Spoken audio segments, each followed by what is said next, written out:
Heureux, très heureux pour nous, pour le club, pour les supporters, pour les joueurs surtout. Ils ont fait preuve d'un grand courage aujourd'hui et d'une grande capacité de rebond. On en parlait constamment après les échecs de revenir, après une série mitigée. Je pense qu'ils ont accompli un travail exceptionnel ce soir et ça a donné une vraie belle soirée.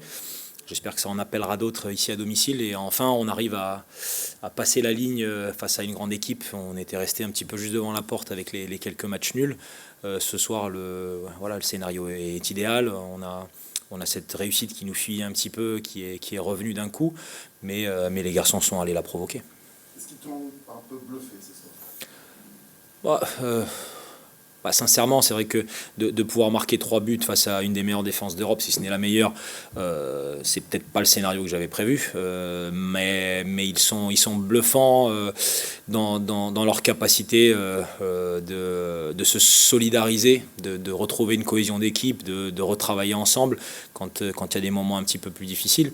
Et je pense que c'est cette réaction-là qui est à mettre en avant d'un collectif qui répond dans la difficulté et qui, malgré les doutes et malgré la difficulté de la tâche, parce que ça reste une équipe extraordinaire qui était face à nous, de répondre présent. Et puis on a senti un vrai truc avec le public également.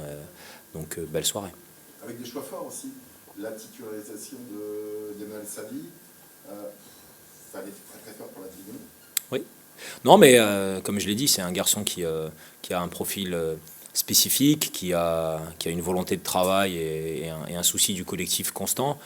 Il n'était pas avec nous à Strasbourg, aujourd'hui il est titulaire, et il répond de cette manière, ça en dit long sur ce qu'il est et sur ses valeurs. Et puis comme je l'avais dit avant la rencontre, chaque match a son histoire propre, a ses besoins spécifiques.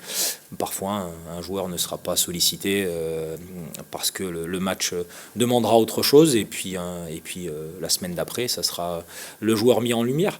Donc tant mieux pour nous qu'il ait répondu à l'appel. Et il a été sincèrement vraiment bien aidé par l'ensemble du groupe qui a recherché à appliquer un plan construit par nous tous et ils l'ont fait de manière admirable. Justement, Lucas, le fait que Emmanuel Sabi n'était pas là à Strasbourg, c'était un choix de ta part ou Mhm. t'es blessé? Non, c'était un choix de ma part. C'était construction d'un groupe, d'un 11 de départ et puis d'un banc qui a toujours une réflexion. Après, des fois on réussit, des fois on passe à côté. Mais il y a toujours le souci d'essayer de mettre en place la chose qui nous donne le plus de chances de gagner. Et on pensait que Sabi pouvait faire partie du plan ce soir. Sur quoi vous avez travaillé pour le match de Nice? C'est-à-dire quelles sont les caractéristiques niçoises? Bon, vous avez mis quelqu'un sur Dante, par exemple, manifestement. Mais qu'est-ce qu'il fallait outiller dans la préparation du match? À quoi il fallait penser? Je pense qu'il fallait surtout envisager par quel cheminement les Niçois voulaient créer de l'incertitude chez l'adversaire, qu'est-ce qu'ils attendaient pour déclencher des phases offensives, si certaines zones étaient fermées, comment ils se réorientaient vers d'autres choix.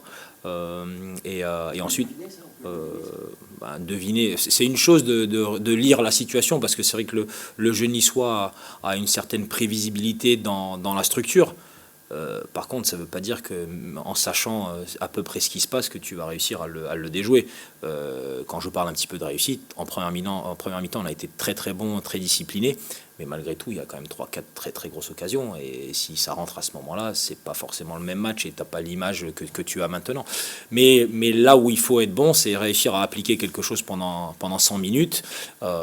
Et sur ça, on a vraiment fait le travail et tout le monde s'y est mis. Et les remplaçants ont fait le boulot derrière. Et puis on a su exploiter avec brio toutes nos situations. Elles n'ont pas été si nombreuses que ça, mais à chaque fois on a été très très dangereux. Et justement, tu parles d'Emmanuel Sabi. Oui. Pourquoi, du coup, tu l'as titularisé sur quel point fort tu penses? Parce qu'il a...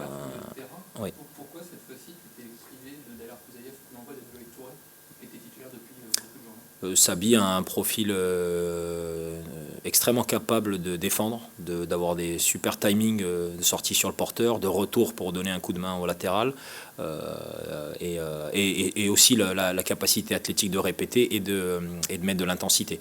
Donc on avait besoin de ça ce soir. Au milieu de terrain, on a mis des joueurs mobiles parce qu'il fallait suivre leurs deux numéros 8. Alors aujourd'hui c'était Boudaoui et Rosario, les empêcher de venir faire des triangles et être extrêmement agressif et avoir un gros volume de présence. Puis derrière être capable d'enchaîner techniquement, et je pense qu'ils ont vraiment fait un gros match, Yacine et Oussama. Je reste sur Emmanuel Sadi. Est-ce que tu as senti ces derniers jours un déclic, parce que ses entrées en jeu n'ont pas toujours été très convaincantes, il n'était pas dans les 20 à Strasbourg, est-ce que tu as senti que là il se passait quelque chose? Non, c'était une histoire de profil. Il a toujours été à fond aux entraînements, avec plus ou moins de réussite.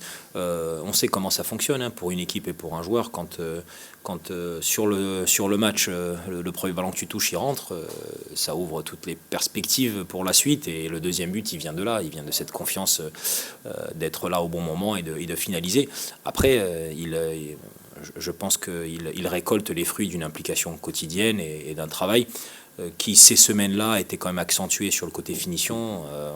On a vraiment essayé d'appuyer sur le côté revenir à la charge constamment, être très agressif dans l'attaque du ballon, et puis voilà, petit à petit ça paye, et pour lui et pour nous.